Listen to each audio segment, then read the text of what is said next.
It's Tuesday, July 19th, 2022. I'm Jackson Bird. Today, 3 species frozen in time within one single piece of amber. Plus, the DIYers building their own coffins. And Costco has promised not to raise the price of their rotisserie chickens. But is that a good thing? Here's some cool stuff for your ride home. The dude who inspired the whole extracting insect DNA from amber plot of Jurassic Park has just made another remarkable discovery. George Poinar Jr., an entomologist whose early work did indeed involve extracting DNA from insects entombed in amber, although without the whole dinosaur resurrection thing, recently found another insect in an amber sample, but not just an insect, a plant, and a developing fly larva. It's a whole microcosm preserved inside one single sample of amber. Now, the insect happens to be of a new species of wasp that Poinar himself discovered a few years ago, called a Hambletoniana dominicana. And the flower is an even more recent discovery. In fact, this study marks the first fossil record of the plant's entire genus, dubbed Plucanetia. And this particular species of flower was named Plucanetia minima by Poinar. Now, as for the amber that trapped these 3 life forms together millions of years ago, quoting Science Alert, the famed Dominican amber is a fossilized form of resin from the extinct Hymenaea protera tree, which scientists think once grew in a moist tropical forest ecosystem, based on the variety of life forms its resin entombed. There's a debate over the age of Dominican amber fossils, with conflicting theories based on the microorganisms used for dating specimens. Some say that the presence of foraminifera, single-celled protists, sometimes referred to as armored amoebae, indicate the amber was formed roughly 20 to 15 million years ago. Others suggest a date of 45 to 30 million years ago based on the presence of coccoliths, plates of calcium carbonate formed by single-celled phytoplankton called coccolithophores. End quote. Now, taking into account a number of different factors, Poinar believes this particular specimen is 30 million years old. And the flower in this specimen of amber, which is quite small but has a long stem, had already bloomed and bears 4 maturing seed pods, one of which contains a developing fly larva. Poinar said in a statement, quote, "In many cases, unrelated organisms become entombed together in amber just by chance. But I feel that in this case, the wasp was attracted to the flower, either for obtaining nectar or in attempts to deposit an egg on the capsule that contains the fly larva." End quote. And actually getting to see the interaction of fossils with one another across species is a pretty unique opportunity. And Poinar seemed to be particularly inspired by the whole affair, saying that an organism can sometimes be regarded as art and assigned to a particular art period. He said, quote, "Both of the fossils can be associated with 2 20th century art movements that appeared in fine art, design, and architecture. The petite flower represents the Art Nouveau style that emphasizes elegant curves and long lines. The dancing wasp represents the Art Deco style that stresses sharp angles and decorative shapes." End quote. Dude is on a whole other level, but I'm here for it.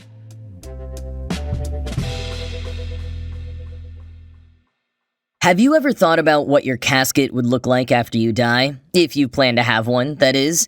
It's not something many people give much thought to unless they are aware that they're approaching the end. But a certain subset of people not only plan out what they'd like their caskets to look like, they actually build them themselves. The Wall Street Journal recently profiled a number of these folks, and I first saw it from journalist Taylor Lorenz, who tweeted the article out with the comment, quote, "When people ask how life in America is going," end quote. Which is pretty funny, and since some folks do consider building their own coffins in part because the price of coffins and caskets and burial services are so steep in the US, yes, this practice could definitely be interpreted as a, well, final nail in the coffin for late-stage capitalism. But ultimately, I think the idea of building your own coffin indicates a pretty healthy relationship with death. Among the DIY coffin makers profiled in the article are a woman who moonlights as a death doula and a professor who taught a course on death and dying at Smith College. Quoting the Wall Street Journal, various merchants offer coffin parts or ready-to-assemble kits to make the task easier. Northwood's Casket Company of Beaver Dam, Wisconsin sells a build-your-own casket kit starting at $699. Jonas A. Zahn, owner of Northwood's Casket, says the company sells about 5 kits in a typical month. And the company's website says assembly takes 1 to 2 hours, and it features a blog post, "So you want to build a casket."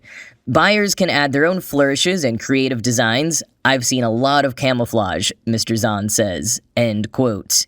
And at least in Maine and Western Massachusetts, you can attend a coffin building workshop and leave with your own final resting box in just a few hours. There you can choose from a typical looking coffin with the tapered toe end and wider head and shoulder end, or a design that can double as a bookshelf until you're ready for it. One attendee, Joan Pillsbury, said that she had a blast at the workshop. Her quote, "We just had so much fun. We were laughing," has been splashed all over teasers for this article. She also shared that part of what she likes about her bookshelf-style coffin is that it will be one less thing for her kids to worry about when she goes. And that was a common sentiment among DIY coffin makers. The Smith College professor said that he has very specific instructions for his family after he passes. He's to be taken from his bed to the already made box and then buried at an existing site on the family pasture. Such homespun burial preferences also seem common with this crowd. Chuck Lakin, who hosts the coffin building workshops, also educates on home funerals, green cemeteries, and other alternative rites and burial practices. So, it may not be for everyone, but like so much else with the macabre, it's actually a much more uplifting and healthy thing than it may seem at first glance.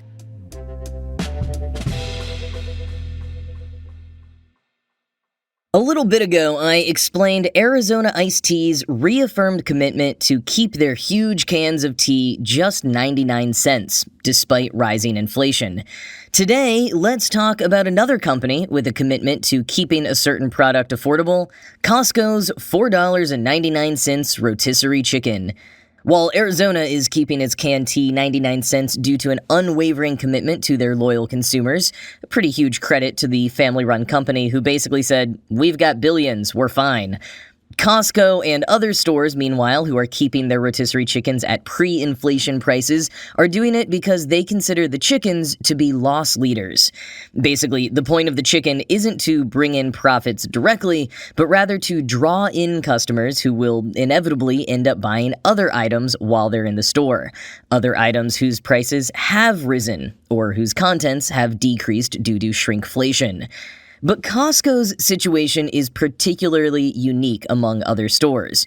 Over the last few years, they've successfully built up a vertical integration scheme for their chicken. The warehouse store has its own feed mill, hatchery, and slaughter plant in Nebraska, as well as contracts with local farmers, and Vox says the strategy could save Costco as much as 35 cents per chicken. Now, major companies like Tyson Foods similarly sought to control every step of the raising, slaughtering, and manufacturing process years ago, but only Costco additionally plays the role of retailer. Quoting Vox, "The move worries industrialized animal farming critics, who say that over the last few decades, meat industry consolidation has worsened conditions for meat processing workers, intensified largely unchecked air and water pollution, and weakened rural economies." To Costco's credit, the company has made some improvements when compared to most conventional chicken companies. That's not saying much, but it's something. The company uses a more humane slaughter method than the industry standard in its Nebraska plant. Its contracts with independent farmers are more fair than average, and at $4.99 per bird, no one could accuse the company of price fixing. But Costco still relies on nearly all of the same practices as the rest of Big Chicken, making it an important case study in the hard limits of trying to produce more equitable meat in America's consolidated, extractive food system, one where consumer price apparently still matters far more than farmer, worker, or animal welfare. End quote. Now, on all counts, it seems like Costco's practices when it comes to chickens and the industry is better than most, but still not good, which is reflective of a supremely messed up industry. The Nebraska Farmers Union says that while Costco's contracts with chicken farmers are better than average, they're still not good. Costco can say that it brought 1,100 jobs to Nebraska, but Vox notes that slaughter plant jobs are among the most dangerous in the U.S., and that some places with majority contract-based industrialized farming tend to experience higher rates of economic and population decline. But again, none of this is reflective of Costco specifically, just more of the appalling state of the chicken industry in the U.S. overall. If anything, Costco tends to be more responsive when critiques are raised, like in 2020 when an animal rights investigator released a hidden camera video inside a Costco chicken farm. The company responded, saying that they would work on creating more humane conditions for the chickens. Although, notably, the company has yet to sign the Better Chicken Commitment, a pledge signed by over 200 companies, including the likes of Chipotle, Burger King, and Subway, to source higher welfare chicken by 2024. And Vox points out that were they to sign on to that pledge, it would probably make their $4.99 commitment for their rotisserie chicken much more difficult to maintain. And despite growing consumer awareness of animal welfare in the food industry, the top concern on most consumers' minds right now is inflation. So if Costco had to pick one or the other right now, I am betting they'd go with inflation, keeping their prices low where they can. And the rotisserie chicken is not the only low price Costco is staying committed to. NPR reported on a Costco earnings call last month in which executive Bob Nelson reassured everyone, quote, "The price when we introduced the hot dog soda combo in the mid-'80s was $1.50. The price today is $1.50, and we have no plans to increase the price at this time." End quote. Part of such promises, from an optimistic perspective, are like those made by the founders of Arizona Iced Tea, who rose from a working-class background and just want to see hardworking people able to afford their products. But on the slightly more manipulative side of things, Ernest Baskin, an associate professor of food marketing, told NPR, "It's also a way of making people feel like they're saving money when they may not exactly be doing so. Even if a consumer has to buy a whole bunch of products whose prices have gone up, they'll feel better that they've saved money on something like the rotisserie chicken or that hot dog soda combo."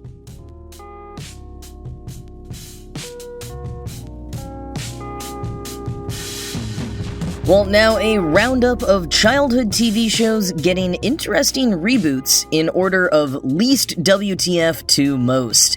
So first, Deadline has announced today that both Foster's Home for Imaginary Friends and Powerpuff Girls will be getting animated reboots, developed by original creator Craig McCracken. Not too much else is known here just yet, except that they're both being produced by Hanna-Barbera Studios Europe, whose other current work is mostly streaming on HBO Max. So that may be where you find these going forward. And this Powerpuff Girls reboot is separate from the live-action reboot that is still in development over at the CW. That one has faced a few delays and complications after reworking the pilot, but they say it's still coming eventually. In feature film news, we continue to get more content about the upcoming Greta Gerwig Barbie movie. Ryan Gosling has particularly confused people after taking time in an interview about his latest movie, Netflix's The Gray Man, to discuss his upcoming role as Ken, saying, quote, "You have a Ken in your life, and, that Ken has Kenergy," end quote. Kenergy. Yes, of course. We know exactly what you mean, Ryan Gosling. Everything that comes out about this Barbie movie is somehow simultaneously completely expected and completely confounding. Meanwhile, Daniel Kaluuya has confirmed that he is still working on a full-length live-action Barney movie. The things Kaluuya has shared in interviews about it only raises more questions. He keeps describing it as heartbreaking, and how the "I love you" song that the purple dinosaur ended every episode with has always struck him because, quote, "What happens when that isn't true?" End quote. For a kids show with so many dark takes over the years, that is certainly up there. And like Gerwig's Barbie, Kaluuya's Barney will be co-produced by Mattel Films. And when I went to look into this more, I discovered that Mattel's film production arm has a huge list of films listed in a TBA category, including Barney and Barbie, as well as Hot Wheels, American Girl, Magic 8 Ball, Polly Pocket, Thomas and Friends, Rock'em Sock'em Robots, Uno, and Viewmaster, all of which are listed as live action. Will some of them be geared at kids, or will they all be these uncanny valley Barbies and heartbreaking Barneys? I guess we will find out. Greta Gerwig's Barbie is set to be released a year from this week, so the countdown begins. But that's going to be it from me for today. This show was produced by Ride Home Media. I'm Jackson Bird, and I will talk to you again tomorrow.